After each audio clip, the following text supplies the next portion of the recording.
Hello friends, आपका स्वागत है आज के इस नए वीडियो में। आज फिर से हम लोग एक नए सेट को लेकर आ चुके हैं।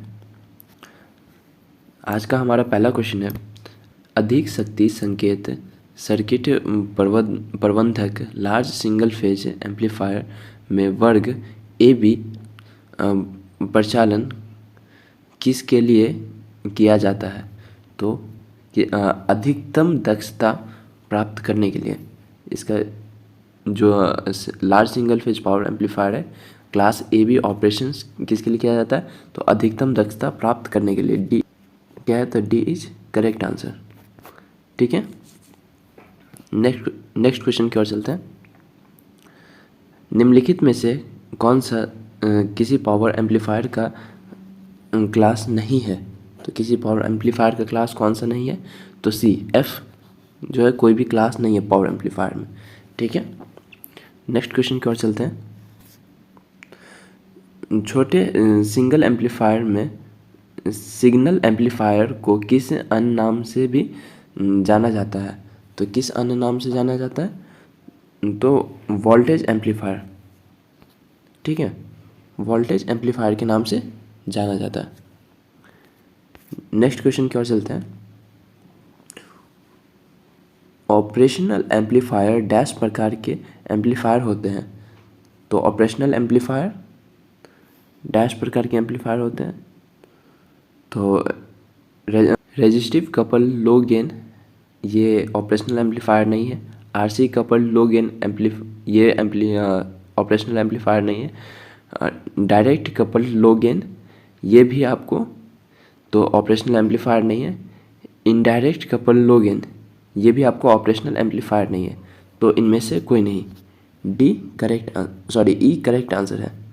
ठीक है, नेक्स्ट क्वेश्चन की ओर चलते हैं। ट्रांजिस्टर की निर्गत विशेषताओं के आईसी और वीसीई के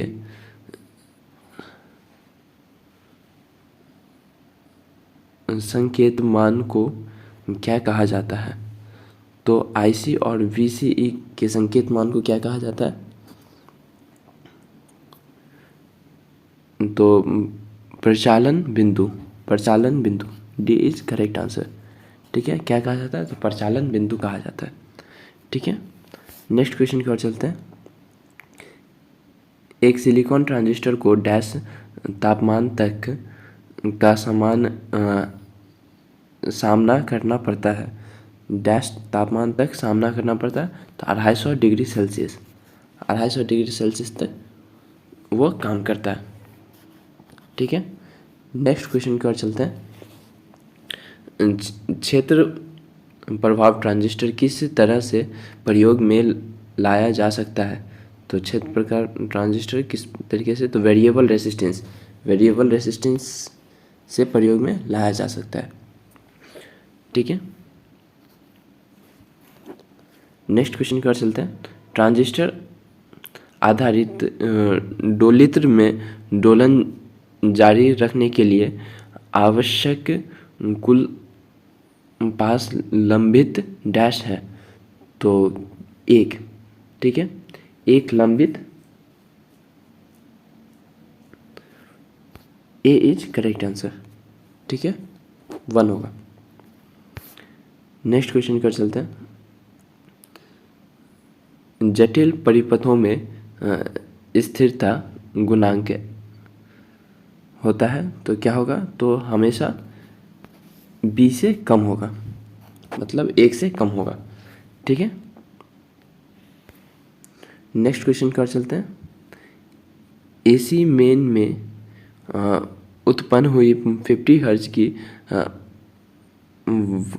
वनवनाहट वाले आवाज़ को रोकने के लिए किस प्रकार के फ़िल्टर का इस्तेमाल किया जाता है? तो किस प्रकार के फ़िल्टर का इस्तेमाल किया जाता है? नाच फ़िल्टर। ठीक है, नाच फ़िल्टर का इस्तेमाल किया जाता है। निम्न दिए गए फ़िल्टरों में से किसे समान तौर पर एसएसबी जनरेशन में प्रयोग किया जाता है? तो यांत्रिक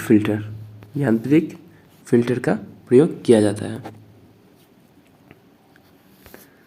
नेक्स्ट क्वेश्चन की ओर चलते हैं। हम एक लो पास फिल्टर को हाई पास फिल्टर या उल्टा कर सकते हैं। हमें बस डैश तत्व बदलने होंगे। तो क्या बदल करके लो पास फिल्टर को हाई पास फिल्टर में बदल सकते हैं? तो आवृत्ति दर्शाने वाले, ठीक है, आवृत्ति दर्शाने वाले तत्व को बदल करके लो पास फिल्टर को हाई पास फिल्टर में बदल सकते हैं। तो B is correct answer. Next question पर चलते हैं। आधारित फिल्टर युक्त एक अर्ध तरंग दृष्टिकारी परिपथ 200 वोल्ट और 50 हर्ट्ज एसी आपूर्ति से जुड़ा है। संधारित्र के टर्मिनल्स के बीच तो वोल्टेज कितना होगा? मेन वोल्टेज कितना होगा? तो हमको आरएमएस वोल्टेज दे रखा है 200 वोल्ट और 50 हर्ट्ज पे बोल रहा है। तो वी एम होता है VRMS इंटू √2, ठीक है। तो VRMS हमको कितना दिया हुआ? 200 दिया हुआ इंटू √2, ठीक है। तो हमारा करेक्ट आंसर क्या होगा? सी हमारा करेक्ट आंसर। नेक्स्ट क्वेश्चन की ओर चलते हैं। किस मर्क्यूरी आर्क रेक्टिफायर में एनोड सप्लाई तारों पर डैश से निर्मित होता है? तो ग्रेफाइट से निर्मित होता है, ठीक है। नेक्स्ट क्वेश्चन की ओर चलते हैं। आपातकालीन प्रकाश परिपथ में प्रयुक्त रेक्टिफायर डैश होता है। तो आपातकालीन प्रकाश परिपथ में कौन सा रेक्टिफायर लगाया जाता है? तो ब्रिज रेक्टिफायर लगाया जाता है, ठीक है। सी इज करेक्ट आंसर। निम्नलिखित में से केंद्र टेपिंग ट्रांसफार्मर से पूर्ण तरंग संशोधक बनाने के लिए कितने डायोड की आवश्यकता होती है? तो फुल वेव बनाने के लिए कितने डायोड की मिनिमम कितने डायोड की आवश्यकता होती है? तो 2 डायोड की आवश्यकता होती है मिनिमम फुल वेव रेक्टिफायर बनाने के लिए। एक ब्रिज रेक्टिफायर में रिपल आवृत्ति डैश द्वारा निरूपित होता है। तो एक ब्रिज रेक्टिफायर में किसके द्वारा? 2F, ठीक है, 2F के द्वारा निरूपित होता है। नेक्स्ट क्वेश्चन की ओर चलते हैं। किस वेव में फॉर्म फैक्टर का उच्चतम मान होता है? तो किस वेव में फॉर्म फैक्टर का उच्चतम मान होता है? तो हाफ वेव परिवर्तन साइन वेव में, ठीक है, हाफ वेव परिवर्तन साइन वेव में।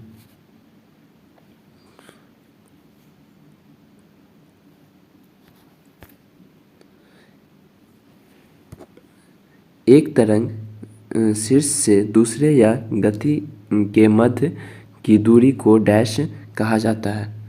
तो तरंग दैर्घ्य, ठीक है, इज करेक्ट आंसर। करंट की अधिकतम मात्रा को एक रेक्टिफायर के माध्यम से प्रवाह कर सकती है, उसे डैश कहते हैं। तो उसे पीक प्लेट विद्युत प्रवाह।